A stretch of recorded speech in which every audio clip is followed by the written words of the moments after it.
É um prazer muito grande estar tendo a chance que você me consente, me dá, de entrar aonde quer que você esteja. Foi uma decisão sua, parar, continuar ou não, mudar, é uma questão pessoal, mas até aqui você está me vendo, seja pela primeira vez ou seja porque em estando vendo, habituou-se a fazer isto.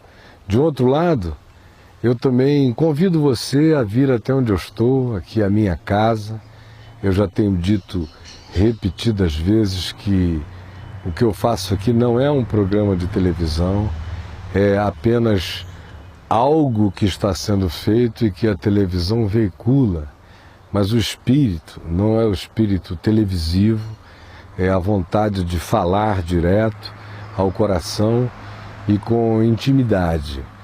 E por isso eu convido você aqui para minha casa, para o ambiente de todos os dias. Não há aqui nenhum tipo de empavonamento para nada. As coisas estão sendo colocadas a você como se você estivesse assentado ou assentada aqui ao meu lado, numa cadeira, como centenas de pessoas já o fizeram e outras continuam fazendo quando vêm aqui conversar comigo sobre os assuntos mais diferentes desta vida.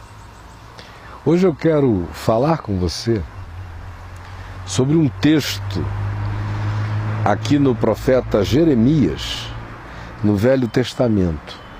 É Jeremias, capítulo 13, verso 23.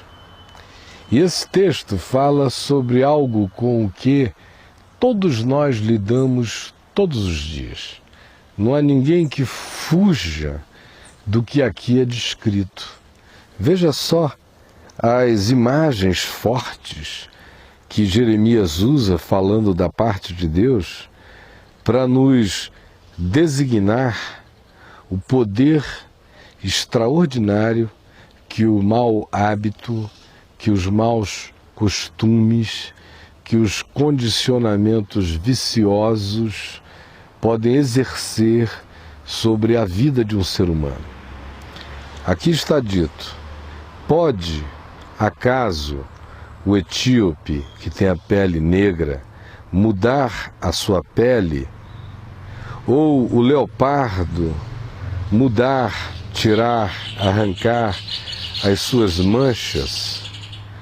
Se eles conseguirem essa proeza, esse milagre, esse fenômeno, o etíope de alterar a cor da sua pele, ou um anglo-saxão, ou um ariano transformar-se por si só em negro, ou um leopardo tirar as manchas da sua camuflagem, ou se conseguirem fazer isso por si mesmos, diz o profeta, então podereis vocês fazerem o bem, estando acostumados a fazer o mal. Ele diz que fazer o mal pode se transformar em algo tão entranhado na pessoa que é equivalente à pele, à imutabilidade da cor da nossa pele, seja qual seja a nossa raça. E é tão entranhado quanto é para um leopardo as manchas da sua pele. E tanto um homem não pode alterar a cor da sua pele, Michael Jackson que o diga, quanto também um leopardo não produz essa façanha de si mesmo. E o que está, portanto, dito é, assim como eles não conseguem fazer isto porque a pele é algo intrínseco, as marcas constitutivas de um animal também o são, e essas mudanças ocorrem durante milênios e milênios e milênios e milênios de alteração gradual aqui e ali com alguns solavancozinhos, mas nada que um ente individual particular um indivíduo, um etíope indivíduo, não os etíopes como raça no curso de milênios, mas um indivíduo possa fazer por si mesmo. E nenhum animal, exceto aqueles dotados de dons e características miméticas, de alteração camaleônica, ou como fazem polvos e lulas com uma maestria celestial maravilhosa, mas não sendo dessa natureza, nenhum animal consegue essa alteração. E aí, caracterizando o significado de um mau costume, de um mau hábito, ele compara essas coisas e diz que um mau hábito pode se transformar numa realidade tão atávica, tão entranhada, tão impregnada na gente, que é equivalente a uma pele, a uma mancha característica de uma raça. E ele diz, se for assim, se vocês estiverem acostumados a fazer o mal, como é que vocês conseguirão fazer o bem? Vocês conseguirão fazer o bem estando tão intrinsecamente acostumados a fazer o mal, tanto quanto um etíope conseguiria mudar a cor da sua pele ou um leopardo arrancar de si as suas manchas, ou seja, é uma impossibilidade para um e para outro, tanto quanto é para você.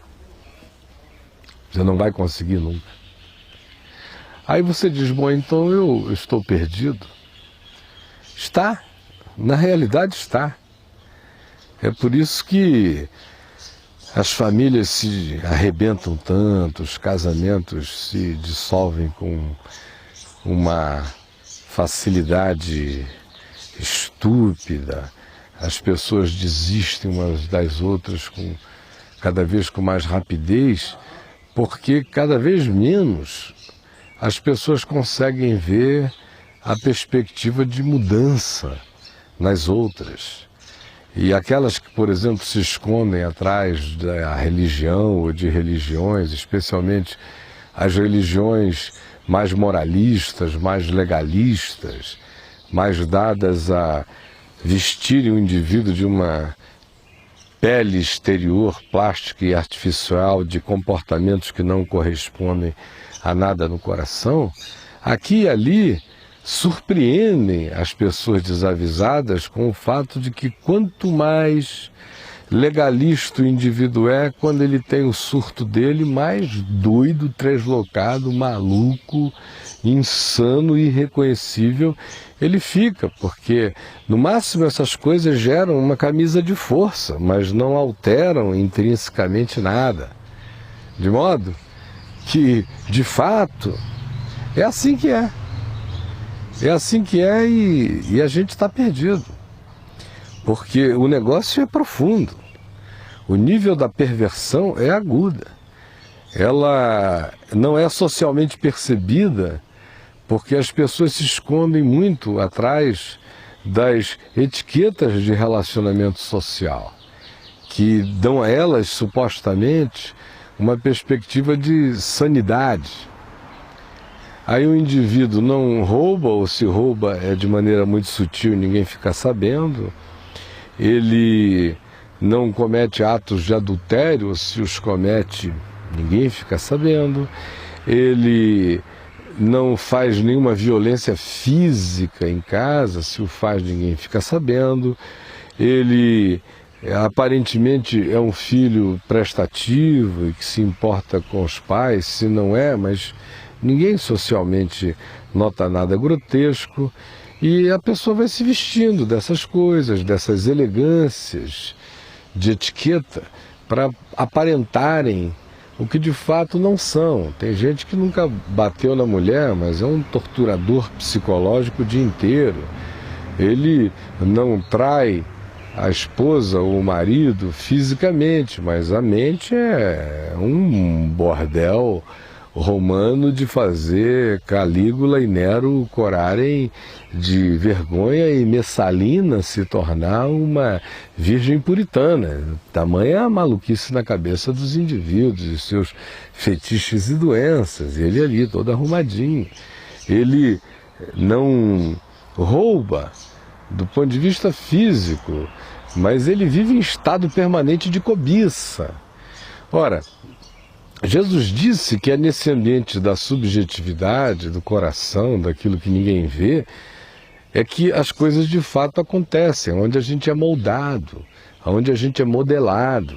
A gente é modelado pelos nossos pensamentos, a gente é modelado pelos nossos sentimentos, a gente é modelado pela repetição de atitudes que são fruto de pensamentos constantes em nós. A gente é modelado pela influência do ambiente, a gente é modelado pelos encontros ou desencontros familiares, a gente é modelado pelo espírito que acaba reinando como cultura espiritual, psicológica, ou comportamental na família, ou no ambiente maior que nos cerca. A gente é modelado por todas essas induções e sugestões de terceiros, e nesses dias os terceiros mais poderosos são a mídia, as várias formas de mídia, de opinião, de penetração nesse queijo suíço que é a alma da gente, que vai sendo invadida de todos os lados. A gente é modelado também pelas repetições genéticas que vão passando de geração a geração, de modo que ninguém consegue fugir das cargas genéticas que recebem, as quais também são moldadas por pensamentos, por comportamentos, por culturas e ritos, por todas as coisas que um povo, ou uma família, ou uma tribo, ou uma sequência genética vai fazendo de geração em geração, que vai se entranhando na gente, vai virando valor agregado, vai às vezes virando um braço a mais, uma perna a mais, vai virando coisa, vai fazendo da gente uma deusa hindu de membros adicionados, de anomalias que a gente diz, isso sou eu, e de fato não é. É uma carga que você não tinha que estar carregando, mas que vai marcando, vai virando coisa entranhada, tão impregnada que você pensa que é o seu ser, e que vai vivendo para repetir isso, geração após geração, essa mesma desgraça.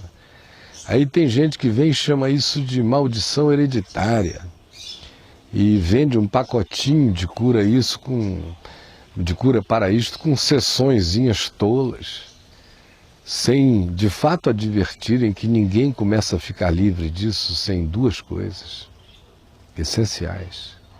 Talvez 3, talvez 4, 5, 12, 30 mil. Mas tem 2, 3 talvez que eu possa gastar o tempo que me resta comentando com você. Porque de fato o Evangelho não carrega esses karmas. A existência sim está cheia de karmas, de impossibilidades, de condicionamentos, de realidades atávicas horrorosas que as pessoas vão carregando, mas o Evangelho não. Jesus propõe regeneração para tudo, cura para tudo e para todos. Agora, algumas coisas são essenciais para que isso aconteça. A primeira é que quem quer que deseje andar esse caminho dessa cura, precisa saber que ninguém faz isso por si só apenas. Por nós mesmos, a gente cria essas aparências, essas penugens, essas penagens, esses lantejoulos falsos de comportamento, etiqueta, mas que são apenas o disfarce de um negócio que realmente tem um carnegão profundo dentro de nós e que é o que caracteriza o nosso ser, ainda que a gente viva fazendo gestão para os outros de outra coisa. Então a primeira coisa é saber que você não pode, que eu não posso, que a gente não consegue, que tem um negócio entranhado aí que é mais forte do que nós, que a nossa tendência natural já é para competição, para disputa, e essas coisas já conduzem à inveja, ao desejo, à cobiça, à acumulação, ao crescimento do egoísmo, ao autocentrismo, a tudo que não é vida, que vai fazendo a gente escravo supostamente do nosso sucesso, mas de fato é da nossa morte. E quem não realiza, quem não percebe isso, não não terá saída jamais. Se você está discernindo que a tendência natural já é essa, que a volta, o que existe, corrobora essa tendência natural, a exacerba, a superlativiza, exagera, e você vai ficando cada vez mais pior a partir de dentro de você mesmo e pela absorção do que volta de você e de todos, e que você vai comendo de volta e se monstrificando. Se você não tiver essa consciência, não há nem início de conversa. Mas se você está tendo essa consciência, creia que já é grande bondade de Deus para com a sua vida. Lhe dá essa luz, pegue-a, aproveite-a. É um crack nessa crosta, nessa camada impermeável de dentro para fora, mas que Deus creca pela via do convencimento que o Espírito Santo faz, iluminando a consciência escura e trevas e de repente ajudando o indivíduo a ter um vislumbre. Se você teve isso, pegue, creia, é graça de Deus por você.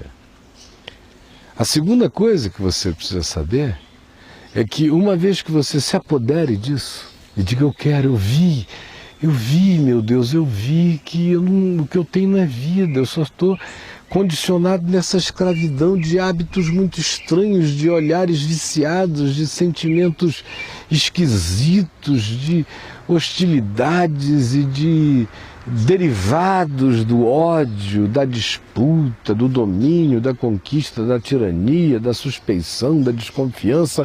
É assim o meu olhar o tempo todo, e eu é que estou mal, eu é que adoeço, eu é que não confio, eu é que não amo, eu é que não me entrego, eu é que sou o cara doente. Então, se você viu isso, há uma segunda coisa a ver. Ele disse: vocês não vão conseguir fazer o bem estando acostumados a fazer o mal. Então o mal tem os seus costumes, que são milenares, e que vão ficando atávicos para a gente, que vão virando algo que nós pensamos que é o nosso próprio ser, sem que o seja. Agora, isso começa a quebrar quando a luz de Deus nos ilumina e a gente leva esse susto. A segunda manifestação de vitória sobre isso é, uma vez recebendo essa luz que vem pelo arrependimento, que significa mudança de mente, metanoia é arrependimento, mudança de mente é uma quebra de padrão. E o indivíduo leva aquele susto e enxerga. Uma vez que se enxergue, ele tem que tomar uma decisão. Tem que tomar uma decisão. Quem ganha essa luz tem que se agarrar a ela e tomar uma decisão. E é de luz em luz, de decisão em decisão, de percepção em percepção, calcados na fé, é que a conversão vai ganhando a profundidade.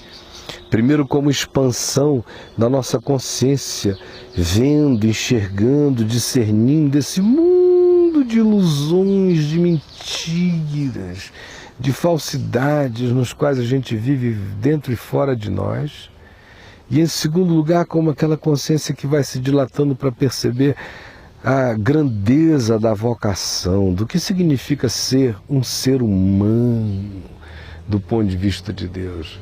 Quais são os sentimentos de um ser humano, o olhar de um ser humano, a atitude, a compreensão, a coragem, o humor, a disposição de mudança, a maleabilidade para o bem, sempre que um verdadeiro ser humano carrega. E aí, pelo Evangelho, pelo que Jesus ensina, e o que Jesus ensina no Evangelho é o que constitui um ser humano. Quando a gente vai absorvendo aquilo e vai ganhando a mente de Cristo, que é a composição cada vez mais definida de olhar, de valor, de discernimento, de entendimento que decorre do que Jesus ensina como vida, quando isso vai crescendo em nós, isso vai gerando uma resposta natural de conversão do nosso olhar. A ingratidão começa a virar gratidão, a inveja começa a se transformar em bênção, a vontade de possuir começa a se transformar já no olhar, numa disposição de só querer ter o que venha da parte de Deus e nada mais. As coisas começam a mudar dentro da gente.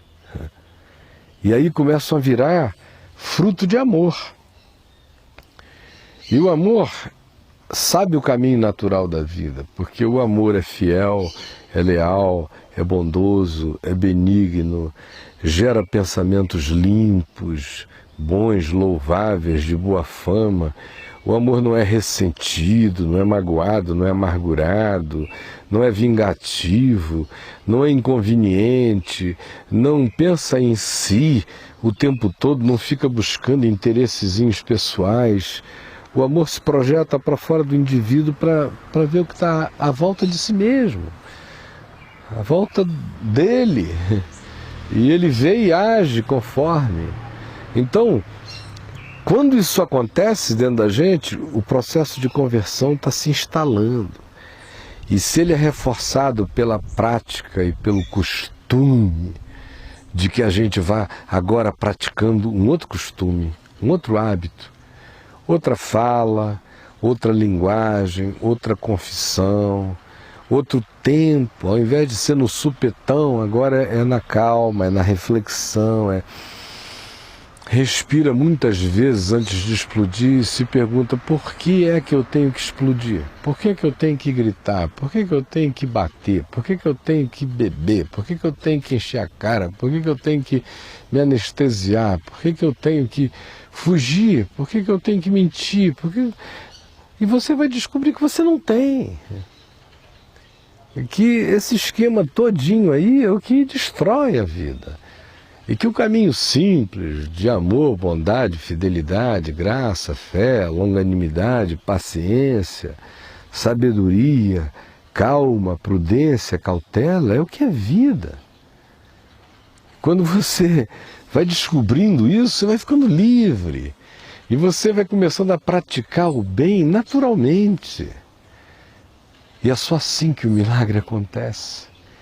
Eu sei que Deus está dando a você a chance de ouvir isso hoje por uma razão muito clara.